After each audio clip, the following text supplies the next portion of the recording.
চাকরি হারিয়েছে তাদের সংখ্যা 14 লক্ষ, যারা রাস্তায় ঘুরে বেড়াচ্ছে, যাদের কোনো চাকরি নাই। বাংলাদেশ ব্যাংকের বুলেটিন, সেই বুলেটিনে জিডিপির বর্তমান অবস্থা গত বছর ছিল 4.22, এবছর সেখানে কমে দাঁড়াবে 3.97। অর্থাৎ আমাদের জিডিপি আগের জিডিপির থেকে কোথায় আস্তে আস্তে আমরা কমে যাচ্ছি। বাংলাদেশ ব্যাংকের তথ্য অনুযায়ী ক্লাসিফাইড লোন তাদের সংখ্যা 24%, 24, it is more then that. কারণ ব্যাংকগুলো অ্যাকচুয়াল ক্লাসিফাইড আমরা শো করি না। প্রাইভেট সেক্টর, গভর্নর সাহেব কঠিন হস্তে এটাকে ইনফ্লেশন কন্ট্রোল করার জন্যে উনি প্রাইভেট সেক্টর বা সব কিছুকে সংকোচনমূলক নীতি, মুদ্রানীতি গ্রহণ করেছেন, যার কারণে interest rate very high.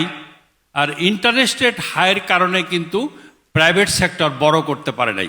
Private sector আমরা লোন পেয়েছি মাত্র 6%। আমরা যেগুলো ট্রেডিংয়ের জন্যে এই শিল্পায়ন হচ্ছে না দেশে, শিল্পায়নের অবস্থা খুবই খারাপ।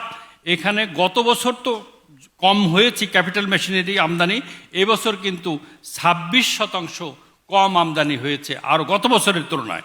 অর্থাৎ ক্যাপিটাল মেশিনারি কিন্তু আমদানি হচ্ছে না। এখন যারা চাকরিতে ছিল, চাকরি হারিয়েছে তাদের সংখ্যা 14 লক্ষ, যারা রাস্তায় ঘুরে বেড়াচ্ছে, যাদের কোনো চাকরি নাই, তাদের একসময় চাকরি ছিল।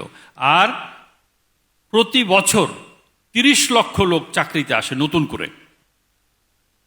1,20,000 লোক সরকার, আধা সরকারি, স্বায়ত্তশাসিত সরকারিতে নিয়োগ করে, 8 লক্ষ লোক বিদেশে যায়, 8-10 লক্ষ লোক প্রাইভেট সেক্টরে, আর বাকিটা বেকার থাকে।